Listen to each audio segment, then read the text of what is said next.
Continue अगर आप profit करते हो फिर भी आप एक बैंक के एफडी से ज़्यादा रिटर्न नहीं निकाल सकते। आपके पास एक बकेट है और उस बकेट में आप कंटिन्यू पैसा डाल रहे हैं, बट आपके बकेट में एक ऐसा छेद है जिस छेद की वजह से आपका पैसा कभी उस बकेट में भर ही नहीं सकता।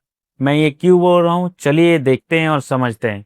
ये वाला कॉन्सेप्ट है, यहाँ पे देख पाएंगे आप लोग, ये वाला पेज नंबर है 288 पेज नंबर है। तो उस पेज पे अगर ये बुक आपके पास है तो आप इस कॉन्सेप्ट को देख सकते हैं। बाकी मैं आप लोगों को यहाँ पे बता रहा हूँ, स्क्रीन पे आप लोगों को ये देखने को मिलेगा। तो आप साइड पे स्क्रीन पे ये देखते रहिए और मैं बता रहा हूँ। तो आपको एक चीज मैं बताने की कोशिश कर रहा हूँ कि अगर यहाँ पे आप कंटिन्यू 10% के रिटर्न निकालते हो पर ईयर, और फर्स्ट ईयर 10% निकाला, सेकेंड ईयर 10% निकाला एंड थर्ड ईयर आपका 10% का नुकसान हुआ, ठीक है। और सारा कुछ जो जो कुछ भी चीजें मैं बोल रहा हूँ रिटर्न वगैरह, फर्स्ट ईयर आपका 10% निकला, 1 लाख में 10% मतलब हो गया आपका 10,000 रुपये। सेकेंड ईयर भी 10% निकला, मतलब वहां पे आपका हुआ टोटल 1,21,000 के आसपास आपका टोटल रिटर्न हुआ 2 साल में, और 1 साल आपका नुकसान हुआ।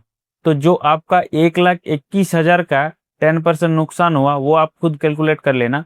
तो वहां पे अगर लॉस लोगे तो ओवरऑल आपका रिटर्न निकलेगा 8.9%। अगर उसको डिवाइड करोगे तो पर ईयर आपका रिटर्न निकला है 2.9 के समथिंग कुछ। तो आप समझो कि आप एक एफडी से भी ज्यादा रिटर्न नहीं निकाल सकते हो। तो और क्या बताऊं, ये अगर नहीं पता रहेगा तो आप एफडी से ज्यादा रिटर्न नहीं निकाल सकते। एफडी छोड़ो, एफडी में जो देता है वो भी आप निकाल नहीं सकते। तो इसीलिए मैं बोल रहा हूं कि इस कॉन्सेप्ट को समझो। अगर आप 20% के हिसाब से लेते हो, 2 साल आपका रिटर्न निकलता है 20% करके, और 1 साल आपका 20% का लॉस होता है, तो आपका ओवरऑल यहाँ पे देखने को मिलेगा 15%। आप ओवरऑल ईयर जो 3 साल है, 3 साल में आपका 15% के आसपास आपका रिटर्न निकलेगा। 15% को अगर आप डिवाइडेड करोगे, समथिंग 5% के आसपास आपका 3 साल में रिटर्न निकल रहा है, मतलब एफडी से भी कम। मतलब आप समझो। उसके बाद सेकेंड और एक एग्जांपल मैं दिखा देता हूँ कि 30% आप रिटर्न निकालते हो 1 साल में, और 30% निकालते हो सेकेंड ईयर में, तो देन थर्ड ईयर जब आता है तब आपका 30% का नुकसान होता है। तो आपका कितना रिटर्न निकलेगा पता है? 18% टोटल। 18%, 3 साल में आपका रिटर्न निकला है 18%। उस 18% को आप जब डिवाइडेड करोगे तो आपका ओवरऑल रिटर्न निकलेगा 5.8% का, ठीक है, पर ईयर। मतलब आप एफडी से भी ज्यादा नहीं रिटर्न नहीं निकाल सकते। बाकी रिस्क टू रिवार्ड के बारे में तो ऑलरेडी मैंने वीडियो बना चुका हूं, तो उस वाले रिस्क टू रिवार्ड के बारे में आप अगर जानना चाहते हो तो हमारे चैनल पे ऑलरेडी बहुत सारे वीडियो बना हुआ है रिस्क मैनेजमेंट के ऊपर। तो रिस्क मैनेजमेंट को कुछ वीडियोज मैंने इससे पहले भी डाले हैं, उनको आप एक बार जरूर से देख लेना।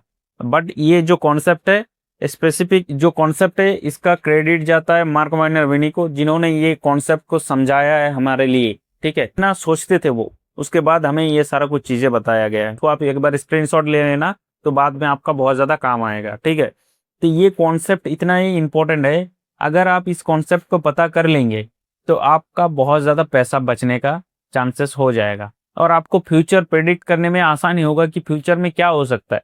आप तो 30% निकाल रहे हो, 40% निकाल रहे हो, बट अगर आप ओवरऑल लॉन्ग टर्म में देखने जाओगे तो ओवरऑल आप नुकसान में ही रहोगे। वीडियो अच्छा लगा है, वीडियो को लाइक कर सकते हैं, चैनल को सब्सक्राइब कर लेना। मैनेजमेंट के ऊपर और कुछ 2-3 वीडियो है, उसको आप एक बार चेकआउट कर सकते हो, जिसमें आप लोगों को और डिटेल में बताया गया है, ठीक है। इसमें तो और कुछ चीजें मैंने बताया, उस उन 2 और 2-3 वीडियो है उनमें और कुछ कुछ चीजें मैंने बताया है, वो भी बहुत ज्यादा इंपॉर्टेंट है। आपको ये सारा कुछ चीजें जरूर जानना चाहिए, क्योंकि एक रिस्क टू रिवार्ड ही आपको बताएगा कि आपका क्या होने वाला है। कैलकुलेशन ही आपको बचाएगा कि यहाँ पे क्या करना चाहिए। और भी कुछ कॉन्सेप्ट है इस बुक में, वो मैं नेक्स्ट वीडियो लाऊंगा। अगर आप लोगों को ये वीडियो अच्छा लग रहा है तो आप एक कमेंट कर देना, एक जिससे मुझे लगेगा कि हाँ एक्चुअल में आप लोगों को ये रिस्क मैनेजमेंट के ऊपर वीडियो चाहिए, तो देन मैं कंप्लीटली उस चीज़ों के बारे में मैं वीडियो बना दूंगा, ठीक है।